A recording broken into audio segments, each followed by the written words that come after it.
Hi, I'm Mike, owner of the In-Groove in Phoenix, Arizona. Welcome to episode 7 of Analog After Dark. And we haven't actually done this in 3 weeks, so there is an immense amount of stuff to talk about. You unfortunately have a life, and you've got other stuff to do, and you got a job, and kids, and a wife. So unfortunately, we were delayed in this episode. We like to do them about every 2 weeks, but this ended up being once every 3 weeks type of, episode.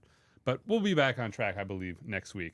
But a lot of stuff was announced, and we'll talk about all of that. We'll start with the news, but we'll also touch a little bit later on the fact that you went to VinylCon in LA, or the beginning of VinylCon in LA. But we'll no get spoilers. Don't tell anybody. Okay.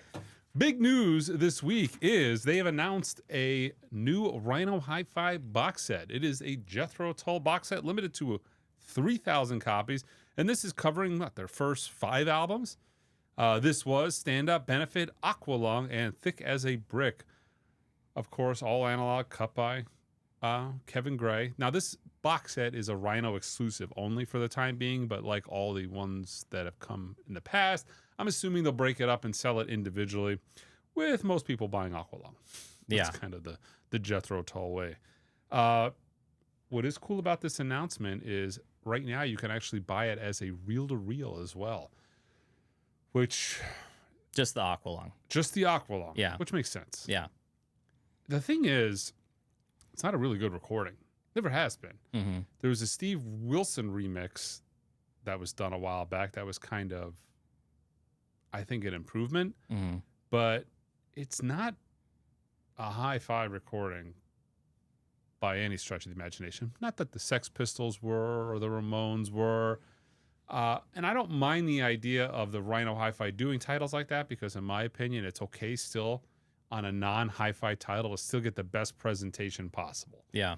And that's kind of the thinking I have with those types of releases. Yeah, we've had a we had a UHQR of Aqualung. It's been long out of print. That was the second title that Analog Productions did. Yeah. The Jimi Hendrix Axis Boulder Love was first. Jethro Tull Aqualung was second, and then they ratcheted up the quantities, and they've been much easier to get ever since. But those first two were pretty difficult, so getting an all-analog cut of this in print will be good. It'll be beneficial. Yeah. And was the UHQR off of the classic metalwork? Because the classic did it. It probably was. I believe it was classic metalwork. Yeah. Which Kevin Gray just did a better job. Yeah. I'm assuming. Yeah. And it's to the point now, and I think about this somewhat frequently. You got to think, I think Kevin is obviously at his peak work.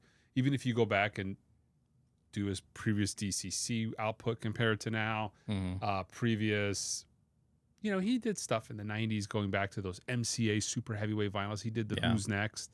If you go back and the original Music Matters at 45 RPM, if you go back and you compare that against what he's doing now at Cohearent with his latest generation system, this is the best he's ever done. Yeah. I think it's the best in the industry. And unfortunately, Kevin's old. And in the back of my mind, I think about it, like, we're getting towards the end. Yeah. Like what we get the now, age demographic of people that are mastering stuff now, old versus young, is very heavy on the older side. It's kind of funny they talk about Chris Bellman as like the young the engineer. I'm like, he's like 70. I mean, guessing off. Sorry, Chris, if you're watching and you're 68, but he's not young. Yeah. There are younger guys getting out there. Yeah. Ryan, Matt Luthans, There Levi. There are younger guys. Yeah. But the greats that we've been talking about for decades, there ain't none of them young. Yeah. There's old and older.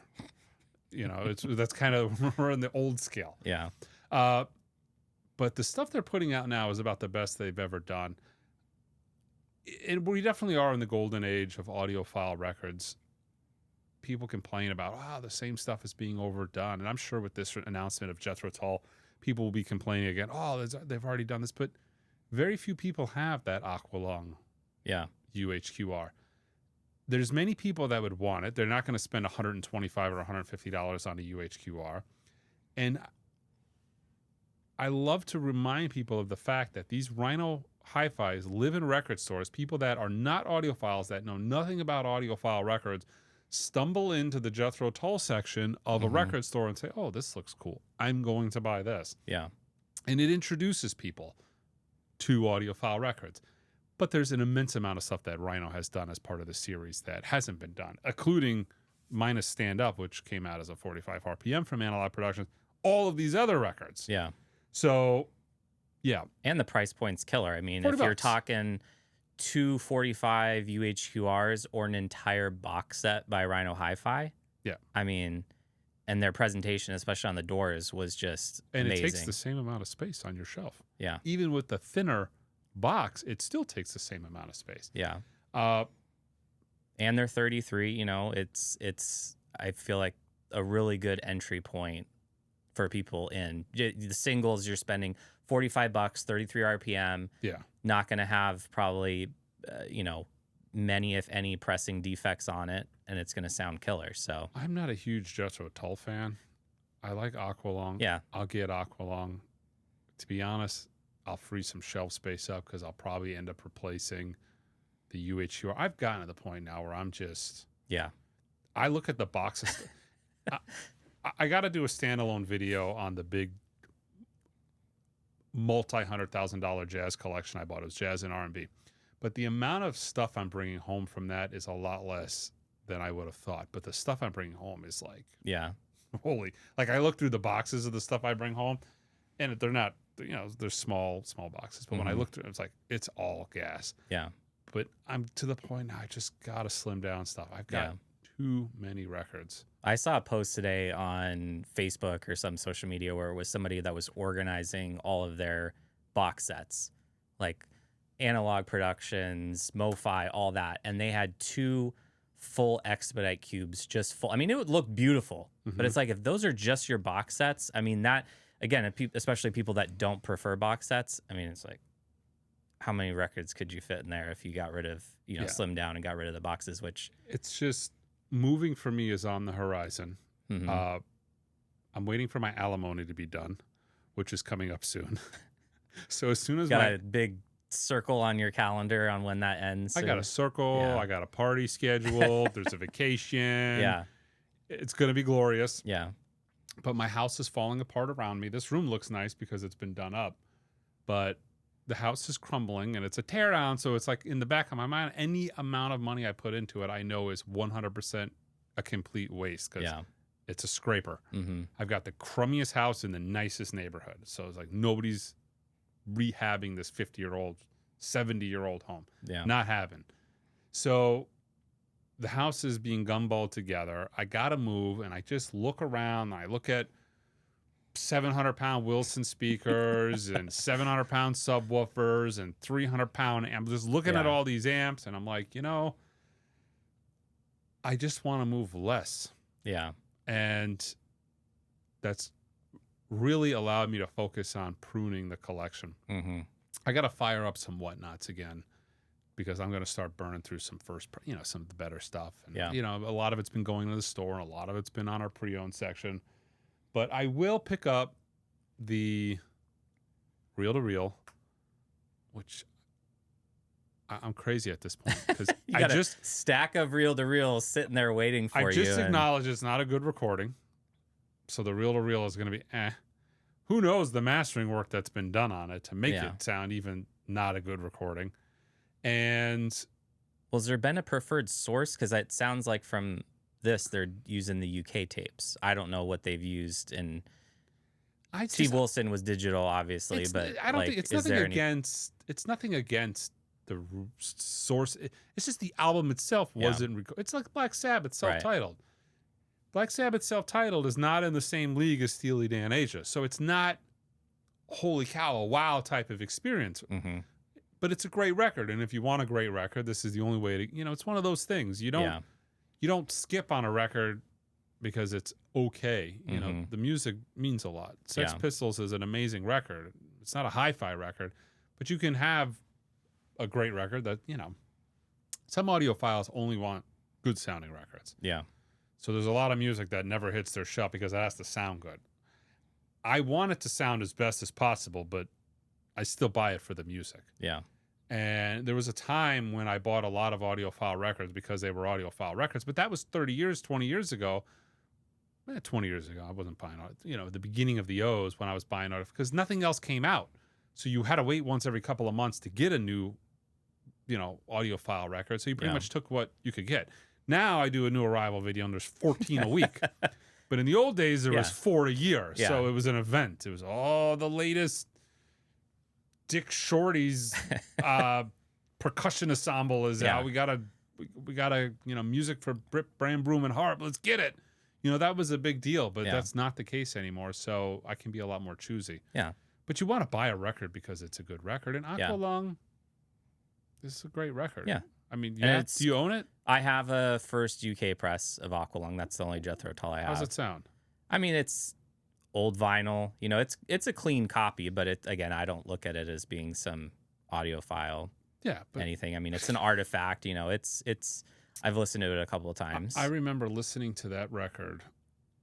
My father had an old Serwin Vega Pro Logic. You know what Pro Logic is? Pro Logic was before 5.1 Dolby Digital Surround. Okay. It was the Pro Logic earliest surround sound. It was called Pro Logic in the early 90s. And he had these Serwin Vegas were not, they were like club speakers when I look back at it. But at the time, boy, did they got ear-piercingly loud to the point where I was like 10 years old, 11 years old. I would bring my friends over. My dad wasn't there. Of course, he'd kill me. And we would blast it so loud we couldn't sit in the living room. We had to go stand out on the street. And what was a key title that you would play, or was it Hadaway's Aqualung? Baby Don't Hurt Me? Okay, because that was new at the time. But Locomotive Breath, I remember listening to that on the street. Wow. Try and impress look at my dad's system. It was one of those things. And I would crank it and do this as I ran out to the street, and we would listen to it on the street. Yeah. But that was one of those tracks I remember listening to. But Hadaway's Baby Don't Hurt Me was new at the time. So we were listening to an immense amount of Hadaway. Yeah. My father we had like 20 CDs. And he had a box of records, and I had a record player at the time. But my father was under the impression that if you played a record and a scratch, or like if the needle went over a scratch, it'd blow his speakers. Oh, okay. Yeah. Hindsight, I look back at those. First of all, those Serwin Vegas were like indestructible party monsters. They were not blowable. Yeah. But the misconception of vinyl is kind of funny when I think back on it. But yeah, I got my father's old box of beat up, scratched up Elvis records and Lady Sings the Blues, K-Tel samplers. And it's kind of funny looking back on it. But I remember playing Locomotive Breath saying, so it's a great record. I've been listening to it since I was a kid. Yeah. And I'll own this. But I think me owning this is going to slim some. I mean, I'll do a shootout of it. It's one of those things. If a record is significantly better as a 45, I will keep it, but it has to be pretty substantial. Yeah.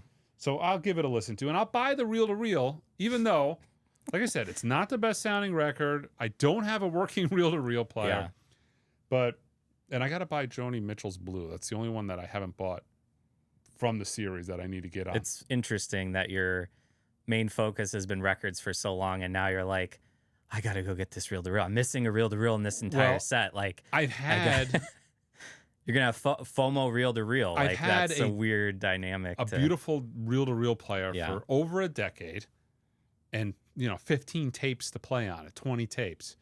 Now they're coming out of the woodwork. There's new, so it's like I'm catching up for lost time. But as I'm catching up for lost time, the deck stopped working. But I got to get it sorted. Kevin Gray hooked me up with the guy. I got to call the guy. I'm going to disassemble it in my living room, apparently, and he thinks it's the power supply. I'm going to send the power supply. Okay. We'll see how that goes. This is going to be a disaster. Well, then you'll have a reel-to-reel that's Kevin Gray approved, or we'll see. Yeah. Other big news, they announced they're doing another R.E.M. title. They're doing Reckoning as a one-step. In my opinion, a much better... I didn't get the first R.E.M. Wasn't the biggest fan of that album. Reckoning is a great record. I am picking this up. They've upped the number. They're doing 5,000 of these, and it is selling like gangbusters in the pre-orders. Yeah. I ordered as many of these as I actually have pet sounds at this point. Wow. I've got hundreds of copies of this that I've ordered because it's selling really, really well. It's a great record. Yeah. It was interesting. I watched Fremer's comparison where he played a first press and then the one step, and there's a noticeable difference in it, I felt. I listened to it in the bathtub on my cell phone. Don't take advice on how to view YouTube videos from Mike, please. Anybody out there, don't drop in your phone in the tub. Watching a Michael Fremer video is not the way. I actually did drop it in the tub. Oh my God. But it's waterproof. Okay. So hosed it off. Yeah. And it was only half of it. I only dropped the top half. Yeah. Of the tub. Okay. But anyways, I listening to an iPhone. Yeah. In the bat. The freaking sounded the same. I can't. I'm not saying that. I'm sure when I get them, they're going to be relatively radically different. Yeah. But in the bathtub, after submerging my tub or my phone in the tub, it was, the original sounded pretty damn good. Yeah.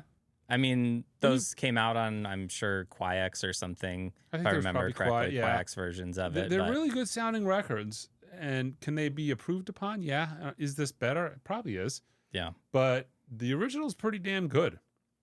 So, but I think it's showing that again, the '90s, late '80s, and '90s stuff is what people are clamoring for, and I think people want to buy. Yeah, it's kind of funny because I think back on me in the record business. I remember a time where you find Depeche Mode records, New Order records, Smith records for $1, $2, $3, $4. Mm-hmm. Good luck. Like that's the hottest of the hot. Yeah. That is what everybody wants. It goes for the most amount of money. I remember going into Zia's 15, 20 years ago, a local chain here, and their R.E.M. section was just packed to the brim because I was looking for, I'm thinking of the out with Losing My Religion. Came out in 92. What the hell is the name of that record? Great cover. Mm-hmm. Brain fart. And always going into the R.E.M. section to see if they ever had it, but they had like piles of R.E.M. records for $3, $4, $5 a piece, and they just never sold them. Yeah, they were just 4, 3, 4, 5 deep. Right. It's amazing how the times have changed, but it's nice that the audiophile labels are actually starting to catch up. Mm-hmm. They're actually starting to put out stuff that people want. Yeah, and we're getting everything because obviously there's a demand for Aqualung, Kinda Blue, and like all these workhorses in music, but there is a need for this newer stuff. And the generation that's getting into, like I said, audiophile. For me, R.E.M. Reckoning is selling to the level of Pet Sounds. One of the greatest top 10 albums of all time. Yeah, many people rate it as like a top 5 album. It's up there. It's Beatles. It's up the upper echelons, but this is selling as well because there's a market for it. So it's nice that they're finally doing it. And I really think they need to take it a little bit farther. They really need to take this more even into modern. Yeah. Like, they've done the Casey Musgrave, which was, and then the back is coming. Yeah. But there needs to be like Adele, and there needs to be Lana Del Rey. There's a lot of modern masterpieces. Yeah. That really need to be touched on, stuff from the last 10, 15 years. Yeah. They did Beck Morning Phase, and pretty much all of these DSSs are pretty much sold out at this point. I was talking to Tom Grover, the guy who's producing this. He's did some podcasts. You guys, if you've paid attention, you've probably seen him. But I was talking to him a little bit about the R.E.M. And also, he's got a new record coming out on his label, the Terry Callier record. All Kevin Gray cut. Great record. Oh, yeah. Slow Down Sound. Slow Down Sound. Yeah. He's done like a total of 5 titles on that label, but kind of like little nuggets. He did. Yeah, the Grant Green. The Grant Green. That was great. I remember when that came out. That was. Was it? Where have all the cowboys gone? Who freaking sings that song? It's like I got all the details but the main detail. Yeah. But, he's done a couple of, and that was an album I don't think ever. Paula Clark? My brain says Petula Clark. That's clearly not it. No, not it. Yeah. But you know what I'm talking about. So he's done some nuggets, and that was a title I don't think has ever been done. But the Terry Callier is a home run record. Like he had 3 records on Cadet, and those are like his best records. Those 3 Cadet records that Terry did are amazing. Occasional Rain is such a great record. They're all $100 records. I want to say all the Cadet titles are like 100 or more. His earlier stuff, it's been that first record he did on, was it Prestige maybe? Not my favorite records. It's really about those 3 Cadet records. Anyways, we were talking about that and talking about the R.E.M. But there's newer records that need to be addressed, and they're starting to veer that way. We're getting it with the KC Musgraves, the Beck. Hopefully this is a thing that continues. And when I talked to him, he had kind of mentioned that for the most part, they're like all sold out, or very, very close to being sold out. So that's good news. Yeah. Because that means they're going to make more. Yeah. And it'd be interesting if the Beck takes off and more artists pay attention to, coming out with an audiophile version of it out the jump versus 5 years later, 10 years later, whatever it is, if that kind of shifts the market a little bit. This leads me into my next story, because I wanted to talk about this because this is kind of the opposite of what we've talked about so far. The Rhino Hi-Fi has been such an amazingly done series. The DSS have been fantastic. The Vinylphyle titles, they've announced 2. Sinatra at the Sands and the Allman Brothers. Oh, they had a third. What was the third? Liquid Swords. Yeah, nobody cares about that. Yeah, who cares about that? Hey, somebody cares. might. Somebody might. But yeah, they're doing weird titles. Like they're doing digitally sourced hip hop. That's a hip hop title. Yeah. I mean, they did a Lauryn Hill, which was good. I mean, it almost seems like if they're doing them in 3s, they're kind of spreading the genres around. In my opinion, this has been a really poorly executed series. It hasn't gotten a ton of hype. There's really nobody pitching it, so they don't have a pitch man. Yeah. It's a direct-to-consumer title, which is stupid. And then people look at, you're a store, you just want to sell. Well, you know what? Having 3,000 stores promote your product is good for your product. But for whatever reason, they need to make that extra, 10, 15, 20, whatever it is, 20 grand. How much extra could they possibly make doing a couple of thousand records direct-to-consumer? It's not millions of dollars. Yeah. So it's not been a really well executed series. There's been some killer titles in it, and some of them sound phenomenal, but it's not advertised well. It's not promoted well. There's not a lot of buzz about it. You don't hear it as much as everything else. Yeah. It's nowhere near a Rhino Hi-Fi or a Rhino Reserve or the DSS titles or MoFi titles or Analog Productions titles. And they're making great titles, and they're making stuff that a lot of other labels never touch, like Giza. Is it Giza? Jizza. Yeah. They're making the jizz. So, but you know what I'm saying? They're making titles to bleep that out a little. They're making titles that not everybody else is making. Right. So there's a market for it. But they really need to do a better job. But I think it's kind of the script that some of these guys were doing. Rhino Hi-Fi was direct to consumer out the gate, and then enough stores were probably hounding them, when are we going to get these titles? And then they changed. Same with DSS. So maybe the Vinylphiles are going to be sitting around for a while, and they're like, well, we got to unload these somebody. I look at online sales for myself. You know what sells extremely well in store is the jizz, but it doesn't sell well at all online. Like those are in-store sales. Lauryn Hill, modern hip hop, like people like to go on into stores and buy those records. At least for me, D'Angelo's been a big name. Yeah, those need to be in store. Old audiophiles like to do some at-home shopping, although a lot of them come into the store. But an immense amount of those folks sit home and shop. Yeah. So the direct-to-consumer works better. But the reason I mentioned this, like I said, I don't think it's a very well-executed thing. And I wouldn't have said that even about the Rhino Hi-Fis when they were direct-consumer as well, because they were very well promoted. Patrick Milligan was getting online. He was pitching it. He was talking about it. We were doing streams. With production people. And, there was just a lot more buzz about it as opposed to this vinyl series. it's kind of It's all through YouTube. All the buzz is coming from YouTube people getting them, talking about the new releases, yes. reviewing them. That's it. I mean, and maybe some of the, magazines or the bigger reviewers out there may be doing it as well. But the series is a little. They're doing some killer title, like the Allman Brothers Fillmore East. Mm-hmm. Like that's a huge title. That's going to be really well. The other title that they announced was Sinatra at the Sands. That's actually done digitally from a new mix, which might be better. Yeah. If they felt the need to go back and remix it, it might be significantly better. Yeah. But it's digital.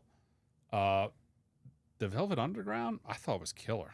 They did that Velvet Underground. That sold out pretty quick too, I think, too. Yeah. That was an amazing, I was blown away how good that sounded, because that's, again, another not hi-fi record. But it sounded really good. So, I don't know. I'd like to see them expand their reach on these. They really need to open these up, get these out into stores, make it much more accessible, because they're really like a linchpin of doing titles that haven't been done to death. I make fun of the Giza, but like the market wants that stuff. The market needs higher quality, especially of hip hop. These labels have abused hip hop customers for so long by putting out the lowest quality, most crummy. It's terrible. And it's the music that needs better quality, because, a budget pressing of like a bass oriented album is just ripe for disaster. Right. So DSS coming out with the very first title as Dr. Dre was, I think, a smart move for them. Yes. So there's a market where people say, oh, who's going to buy that? Well, people bought it. Yeah. And like I said, when I spoke to Tom, they're all close to being sold out. So there's a market for it. But I really wish, I'm to the point where I want to see two separate markets. I want to see the limited DSS market, but I mentioned it to Tom. I'm like, we need in print versions of these records. Right. Okay, we're doing the one steps, we're doing the fancy packaging, the VR900 compound. We need the Rhino Hi-Fi equivalent though of these titles, so where we can keep them in print for an extended period of time, not a one and done. Because now we're at the point, okay, Pet Sounds is done. There's getting no more Pet Sounds, sold out. What if you want a good quality? I mean, there's the Vinylphyle, but what if you want? I'd love to see them do a 3-step version of some of these titles. Yeah. I like the Rhino Reserves. They're in print. The Rhino Hi-Fis, Patrick has come out and pretty much said they're limited to as many as we could sell. Yeah. They're going to put these in production and keep them in production for as long as possible. Same thing with the Tone Poets. Same thing with the Blue Note Classics. It's a fantastic idea, and I'd like to see, obviously Sony's absentee on this whole deal, so we won't even mention that. But there's a lot of potential here with the Vinylphyle, but I really think they need to expand it. And it'd be nice to see those get it into more shops. places. Yeah. I didn't have it on the list, but I actually wanted to mention this because it's a bit of news. And it took me, I made fun of it at first. And this is me apologizing because it kind of dawned, well, not controversial, but it kind of dawned on me what they were doing after a while. I thought about it. So Blue Note announced an Essential series called the Blue Note Essential. They're $20. And for a record store, they're actually relatively good margin. They're not like what every other retailer, not vinyl, but retail in general. Most retail is trying to make Keystone, which is they double their money. It's not that, but it's much better. So they're $19.99 titles, and there's more coming out. I don't know if they've all been announced. There's some stuff that's embargoed, but there's more series coming out, and they'll be announced any day now. But they're going to follow this same suit. They're $20, 140-gram vinyl records. Decent margin for the store, but they're officially licensed product. And at first I made fun of it. I remember doing a new Arrival video with the Blue Note Essential series. I'm like, what the hell? Why would you buy this? Yeah. For $19.99. Mistaking it for like a Dole press or something like that. Well, no, my thinking is, why would you pay $20 for a digitally cut Monin when you can get for $28 a Blue Note Classic? Like, why would you do that? That's ridiculous. Mm-hmm. It's $8. So I was making fun of it at first, and then I thought to myself on it a little bit more. I'm like, you know what they're doing here? They're going after Dole. They're going after Waxtime. They're high margin items, right? So you can actually make some money on it. Right. And they're officially licensed products that retail for $19.99. That's what Dole, Waxtime, and I've been railing on these Spanish. They're not technically bootleg because these are legal to make because copyright laws expire out in Europe after X amount of years. Mm-hmm. But they don't have the Blue Note logo on it. You know, they airbrush whatever the original label, Blue Note Impulse, whatever it is, they airbrush it off. Yeah. And it's the original artwork, just not because the music is no longer copyrighted over there. But obviously, Blue Note is an active functioning business. That's a copyrighted. Yeah. Yeah. So that's all airbrushed off. But they're essentially making official Dole Waxtime titles. And it's still a Kevin Gray master title. Yeah. It's just digitally cut. Yeah. And it dawned on me, I'm like, this is fantastic. I was bitching 5 years ago, 6, 7 years ago at, you know, stores that carried these crappy titles. And like, I hated the idea. I refused to carry them. People bring me collections in and I pull the Dole out. I'm like, nope, I'm not buying that. Like, I don't even want to have anything to do with it. You know, you're mastered from CD record. Yeah. But, and it's also interesting that it's kind of keeping the clientele in the Blue Note lane of like, hey, you want to start out listening to jazz? You spend $20 on it. Yeah. Okay. You really like this album? Do you want to upgrade to the classic series or do you want to upgrade to the Tone Poet series? Like, there are some people that are going to buy just whatever the cheapest is. Yeah. Some people just truly do not care about analog. You know, those obviously aren't the people that are watching, but there's people that all they care about is the old-timey feeling of playing their record with the pops and the clicks. Just have people over for cocktails and have and they don't a record care. spinning, They want the cheapest version of it. And this essentially eliminates Dole from the equation. Because as a store, why would you import a Dole record from Spain? Yeah. A CD rip of whatever. Why would you import that when you can get now officially licensed Blue Note titles with good margin that retail for $20? Yeah. So, you know, I got it wrong, but it took a second for it all to come in and click. Yeah. But yeah, that is a new series called the Ascent, and they're going to be pumping them out because they've announced a bunch more. We're going to get a whole rip of these essential titles for $20. So who do you think? Yeah, do you think it's somebody that's new getting into vinyl that you would market that to in the shop? They come in, they say, yeah, it's just let me try a jazz album out. Here's the what they're essentials. thinking is, I don't know. Yeah, but they just mosey over there. Yeah, and they just pick up a record and they want the cheapest album possible. Sometimes I explain to people like, oh, like this is analog. Look at this jacket, and they just look at you and their eyes glaze over, and you could just tell they don't care about anything you're saying. Yeah. Those are the customers for it. They just want the record. There's some people that just want, you know, I had a guy come in a couple weeks back. He's got an Airbnb and he wanted a couple of jazz records for his Airbnb. You know, what are a couple, he wasn't buying Tone Poets. Right. These are records that are going to get destroyed by guests, but he wanted the cool, he wanted the cool vibe of having records in his Airbnb. Yeah.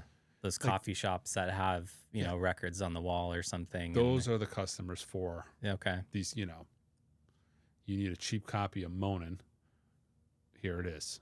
It doesn't have to be a Waxtime anymore. It's so interesting to think that back during COVID, whenever their FOMO was going crazy, the supply chain shortages and all that, we would never even think that their Blue Note's ever going to put out a $20 album. Yeah. You know, like it wasn't even. You got to think too, a $20 album in 2026, like 10 years ago, that was somewhat standard, somewhat normal. That's like the equivalent of a $10 record 10 years ago. Like this is super, super duper budget record. Yeah. And I've had them in my hand. They're pretty solid. It's just a 140 gram. Yeah. It's solid for the money. Right.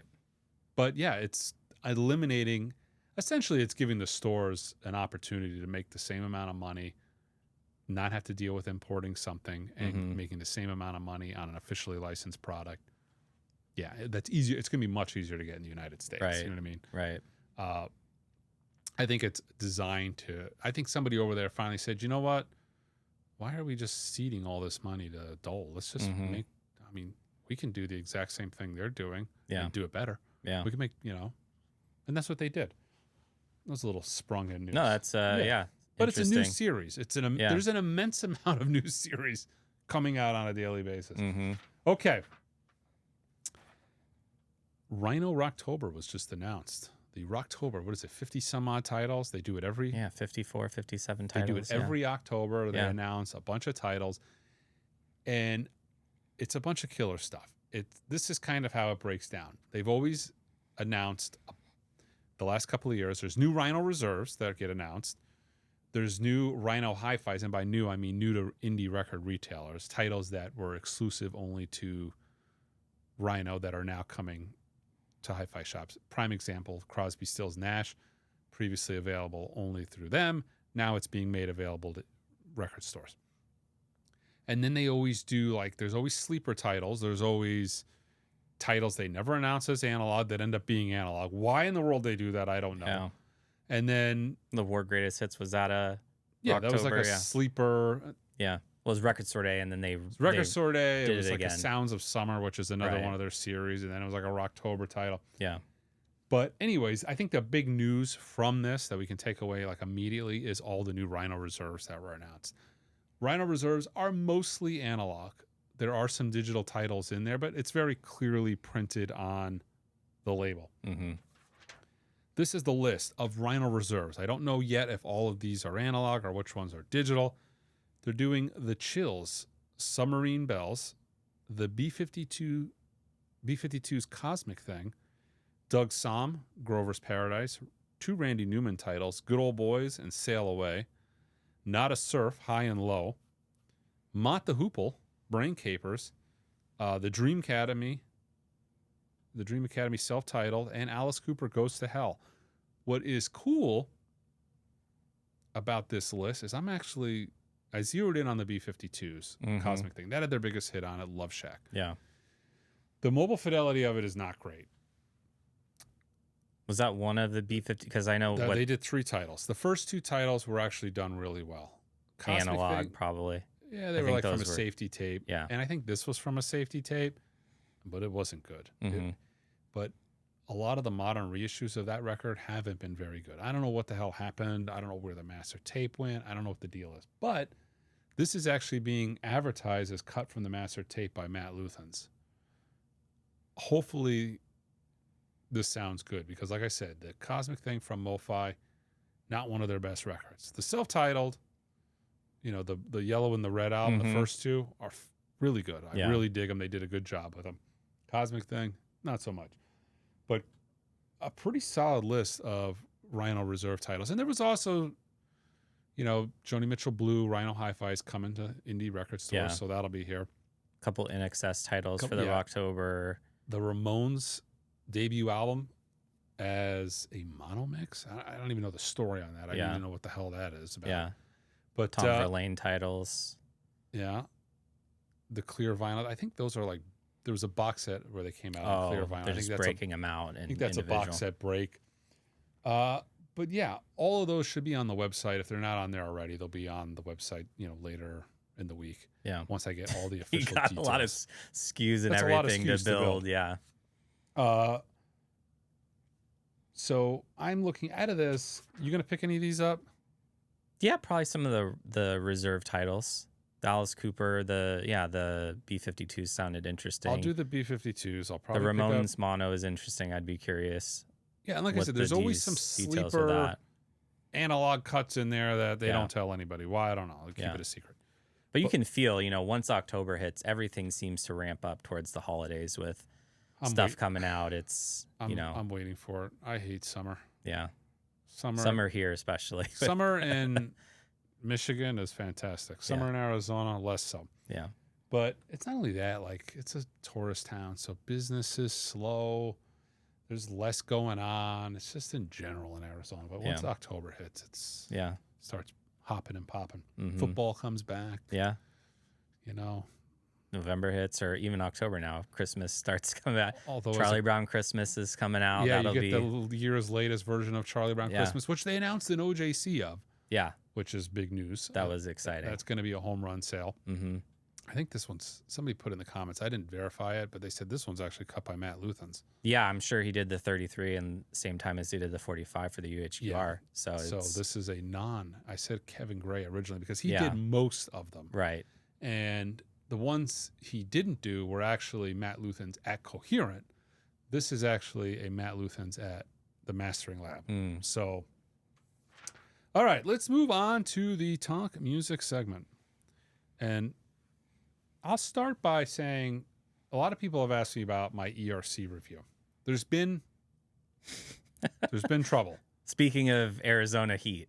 Well, this is not, I don't blame Arizona for this. This is FedEx incompetence. FedEx, yeah. So I'm not blaming ERC, although I guess ERC could have theoretically sent it signature required. Essentially, this is what happened. FedEx delivered my record. I didn't know because it actually had an original delivery date that was the next day. So FedEx, nice of them to deliver it one day early when I wasn't expecting it. And they left it on my porch in direct sunlight for 13 hours.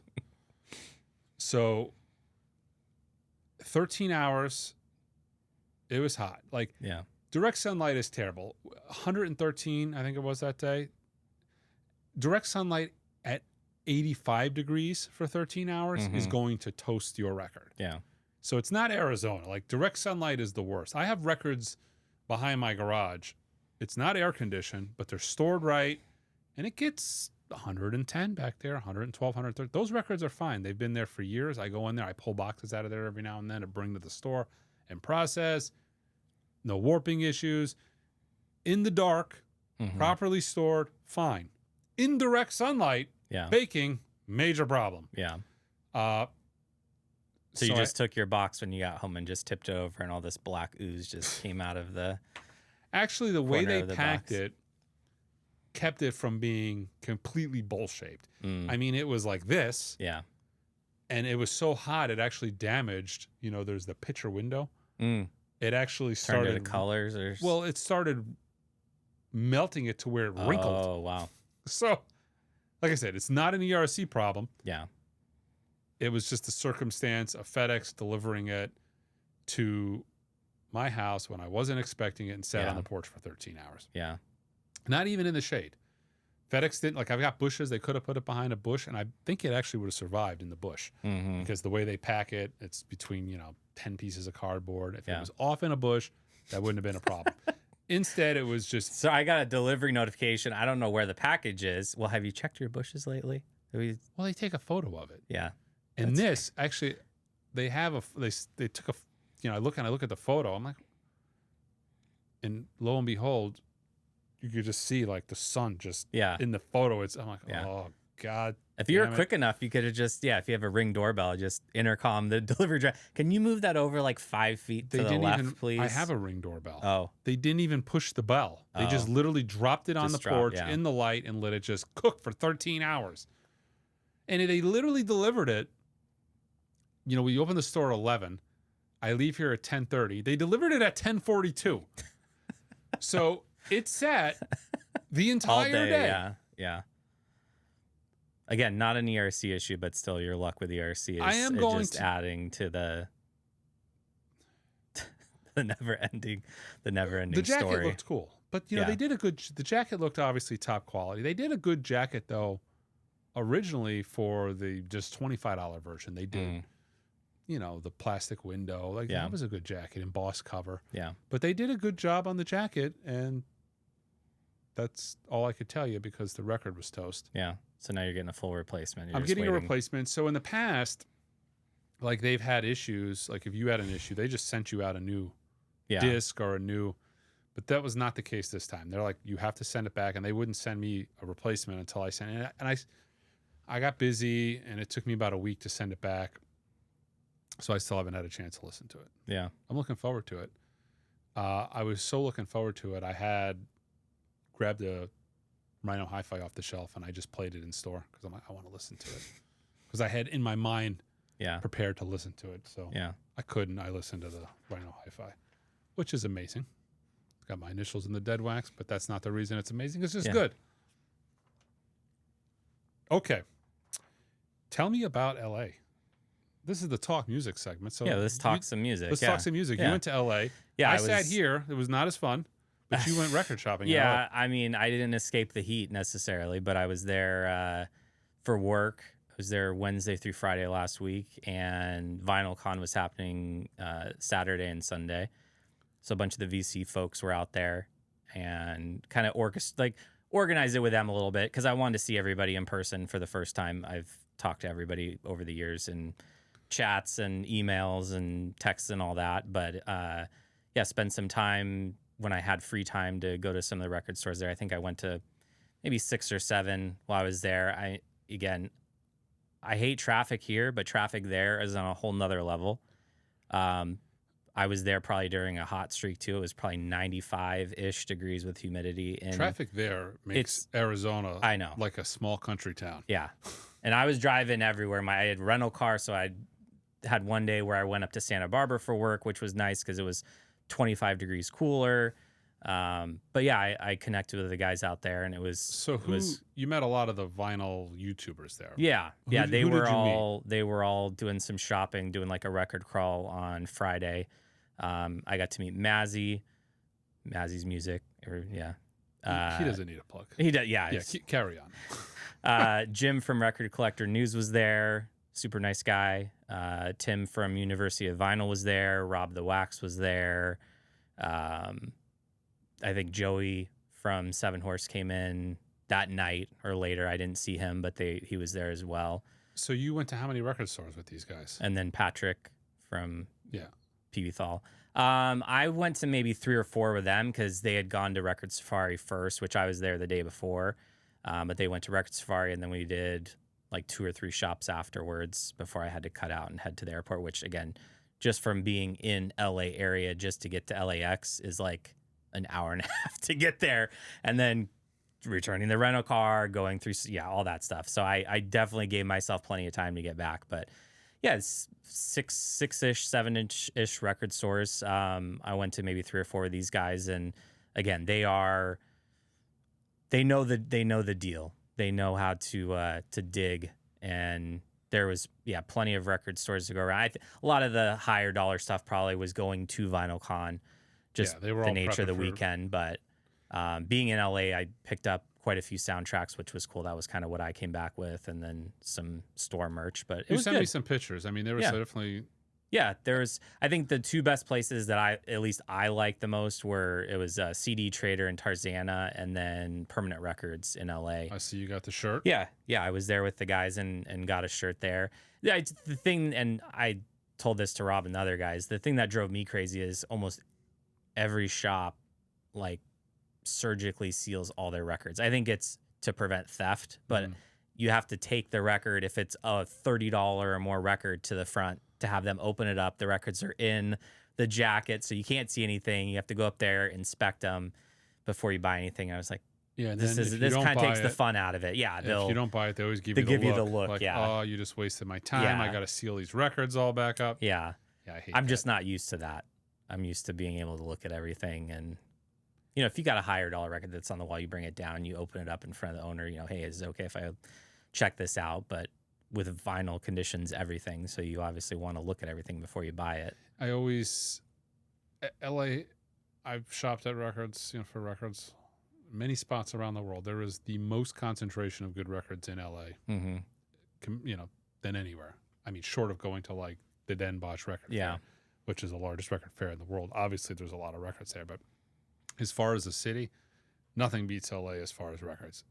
Not the cheapest place. I mean, you're going to pay for it. But if you want to go out to record stores to find great titles, LA is the place, because you're going to find an absolute immense amount of records. And I had fun. I went with Rob and Record Collector Jim the last time I was there, and they took me to like 3 or 4 shops and Record Safari. We did all that. And I found all kinds of stuff, mostly stuff for the store. But I had a great time finding records out there. Yeah, I think vinyl, we'll try and do VinylCon next year, just from what it was like this year and how it's gotten bigger over the last couple of years. Definitely looks like these stores are bringing the heat. Yeah, I mean, and I saw a walkthrough. I think that one of the guys posted, and it looked pretty for not being Austin, which is a big show. Nobody's competing with Den Bosch, but it looked pretty solid. I mean, it looks like it's starting to rival Austin as far as what they're putting together. Yeah. Which, if it gets to that point, maybe I don't know if I'll set up there. Maybe. Yeah. I'm prepping. This is the first year I'm actually going to do Den Bosch as a real dealer. Like, I'm palletizing stuff and I'm bringing it over there. Got something in my eye here. I'm palletizing stuff and I'm bringing it over there. See how it goes. But I did Austin a couple of years back. It's a lot of work. Yeah. And I work a lot and I don't want to work more. Yeah. Like, I already have 0 life. My girlfriend's yelling at me all the time. Like, all you care about is records. All you do is records. Yeah. Records. Yeah. So I need a little time off. And although she's humping to Den Bosch. That's true. The record shop. But I kind of push it off as a vacation. I'm like, we're going to rent a car. We're going to go to Germany. It's going to be fun. We're going to go like record shopping in Germany. But I'm like, we're going to see things on the way to the record store. On the way to the store, they're like, look at a building. And she'll have fun. But and we went to London and we did a lot of that too. You know, like we stopped and saw, you know, we're on our way to a record store. Oh, look, there's Big Ben. It was kind of like, so. You got to be a professional by this point in the distraction of look over here, but also there's a record store right over Luckily here. Luckily for her, the record stores in London were terrible, like in proper London. Like, they're just tourist traps. Yeah. So we got to do all the touristy stuff. But then when I got outside of London, or in London, but in the very outskirts, then the stores got really good, but they got a lot farther away. There was nothing for her to see. And the amount of records I bought got much larger. So we were humping a lot more weight. Right. Obviously on a train. Well, having the locals there that know where to go and where not to go is very helpful, especially when I went to the record show, I went and I met a couple of the local guys who knew who I was, watched me, and been on different live streams. And like, hey, Mike, you got to go here. When I followed their list, it was like, that's when I found this stuff. Yeah. But as a tourist, going off of just what you would find as a normal consumer going to, you know, the record stores there, it was like, this is terrible. I know there's great record stores everywhere. I feel like for me, the big three is Seattle, LA, and New York would be the three big places to go. Outside of Phoenix, which has the greatest record store in the world. Yeah. But outside of that, as far as a grouping of, you know, I've been to Portland. You know, I've record shopped in Portland before, and I know there's the biggest concentration of record stores within a certain mile radius. I have not been. I haven't. No, like New York City doesn't have. Because real estate is so. Yeah. So everything is like. This. Yeah. And the prices match. And I don't know. I've never found a ton. I've gone a few times. Like I went to the Jazz Record Center, and like the best stuff you would think about when you think of it, like that goes on eBay. A lot of $20, $30, $40 records, but not. I mean, I guess it depends on what you're looking for. I'm not looking for $30 records anymore. Right. Like if it's $30 and I want it, like I already have it because it's $30. Yeah. The stuff I'm looking for are big records that I want to see in person, and a lot of stores sell that stuff online. So it's harder to find. But when you go to LA, man, like you sent me pictures of their wall, there's $500,000. That Misfits. Yeah. What was that? A swirl. What was that? It was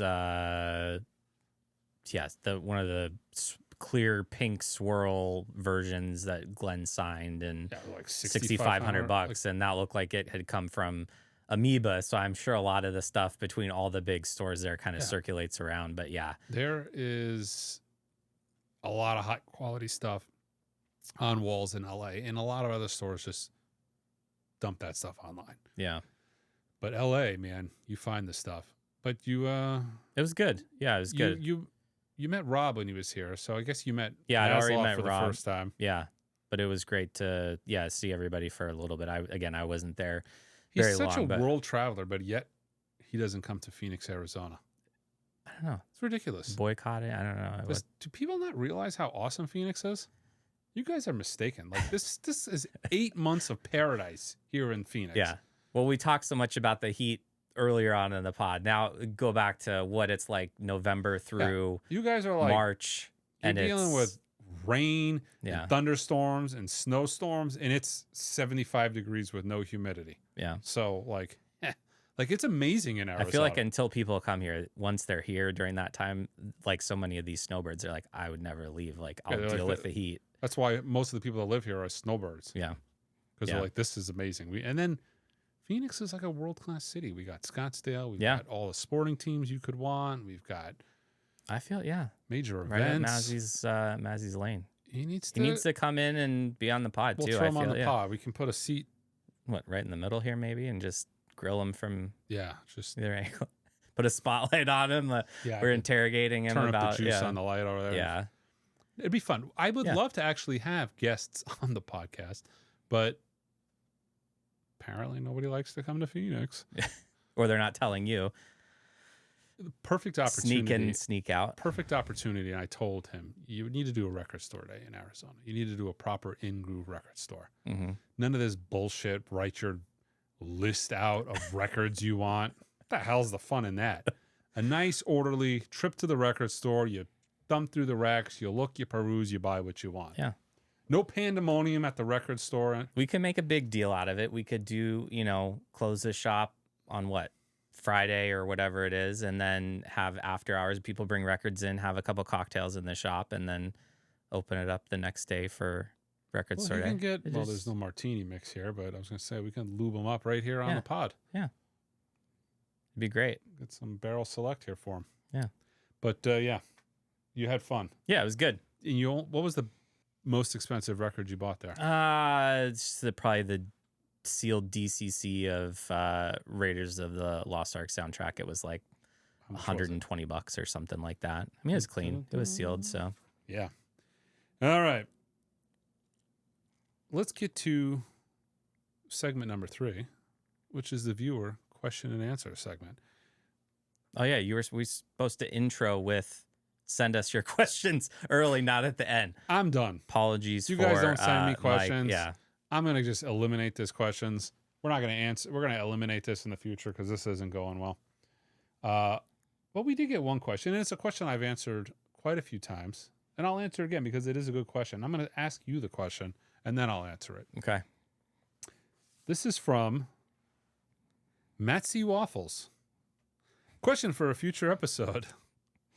What albums do you guys first spin when you swap new gear into your system? Demo quality stuff only, or is there some personal favorites you listen to as well? There's usually, some of the harder stuff to track. Come Away With Me is a big one, the 33 RPM of that. I mean, it sounds great, and you can really, it's a very... The QRP, the Kevin Gray cut? Yeah. It's very quiet, so you can hear a lot of the details throughout that. So if you're swapping cartridges or whatever it may be, you can really pick out some of the details within a record like that.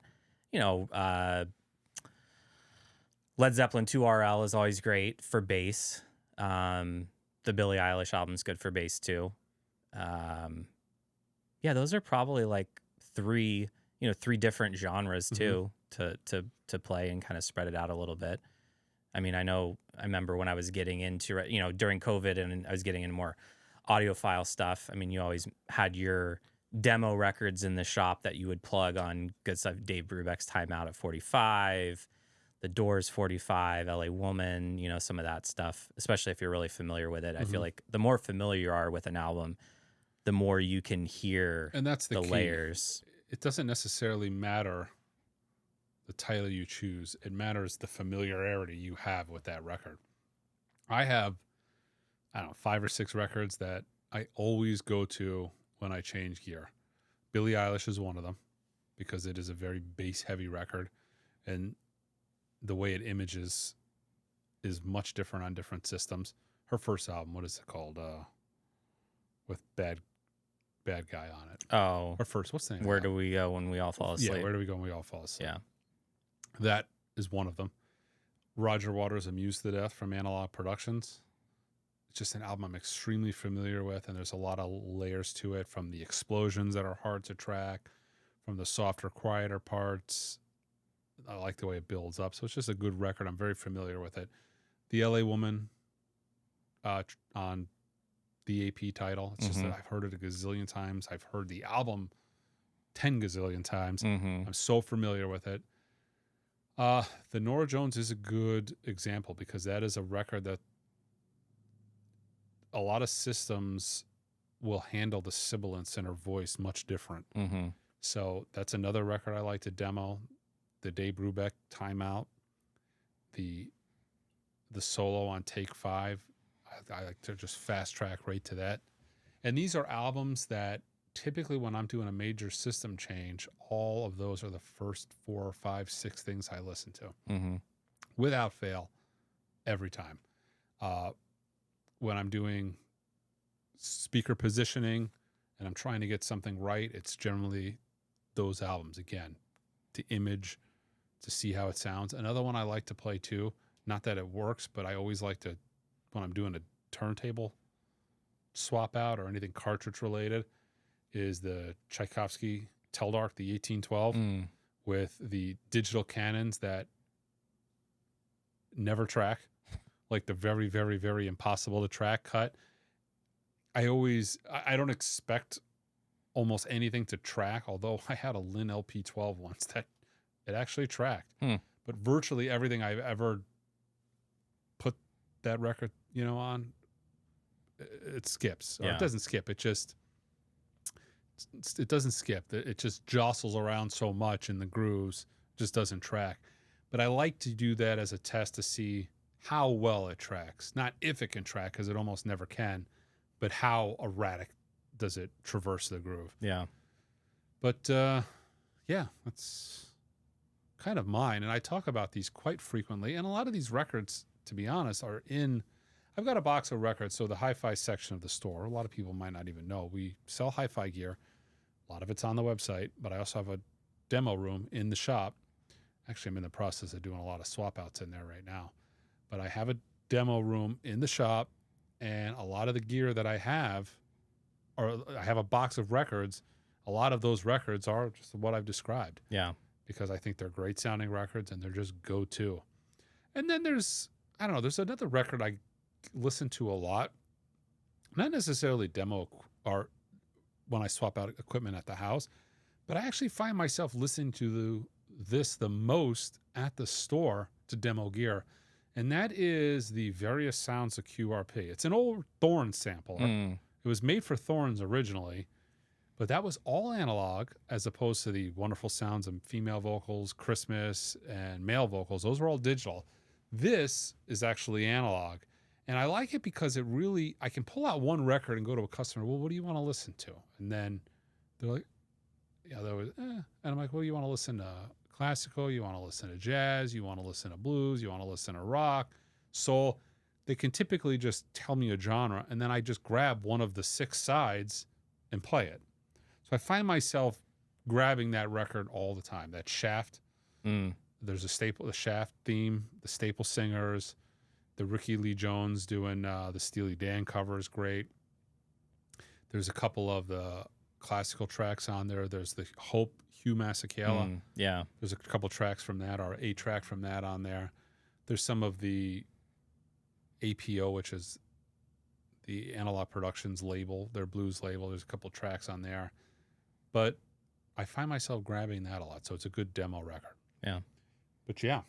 Play what's familiar. Play what's familiar. That's probably the easiest to tell little differences between what you've done to the setup in your system. And the thing is, too, when I try to tell customers, it's counterproductive to what I should be doing, because when customers come in, like, I want to buy a bunch of stuff, I always try to talk them at them. Like, no, you really want to do one thing at a time.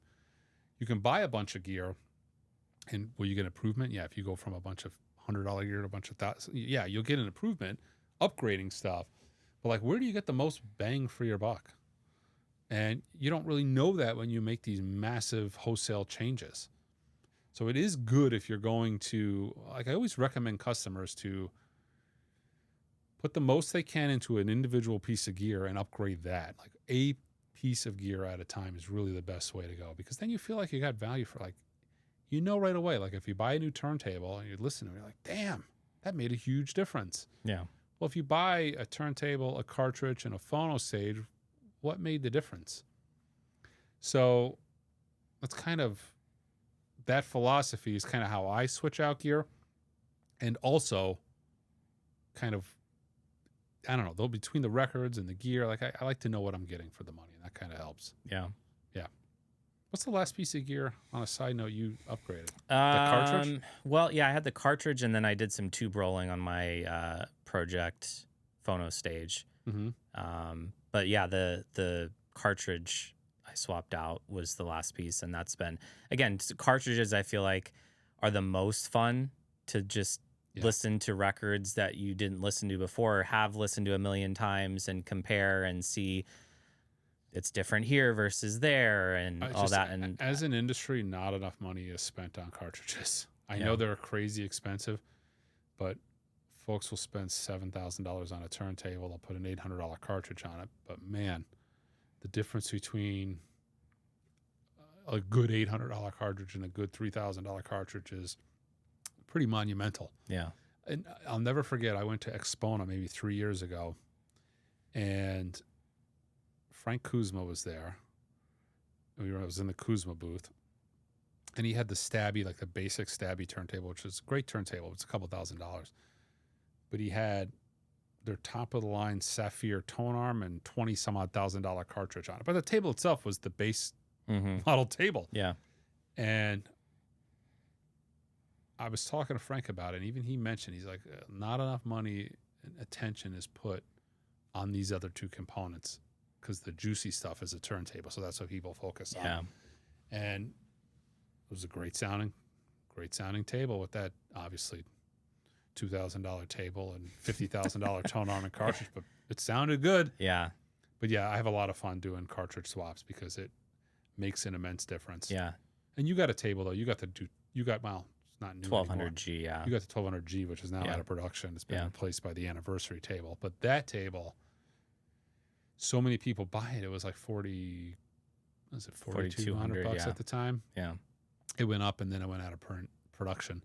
But a lot of people buy that table and put $500-600 cartridges. I'm like, man, you are missing the boat. This table is capable of holding. I put $5,000 cartridges on that table in the shop, and there wasn't diminishing returns like you would get on a lot of tables. Right. A lot of tables that were $3,000, $4,000, $5,000, you put a $5,000 cartridge. It could be a diminishing returns, but that table carried whatever cartridge you put on it so well. Yeah. All right, guys, that is episode 7. We'll be back in a couple weeks for episode 8.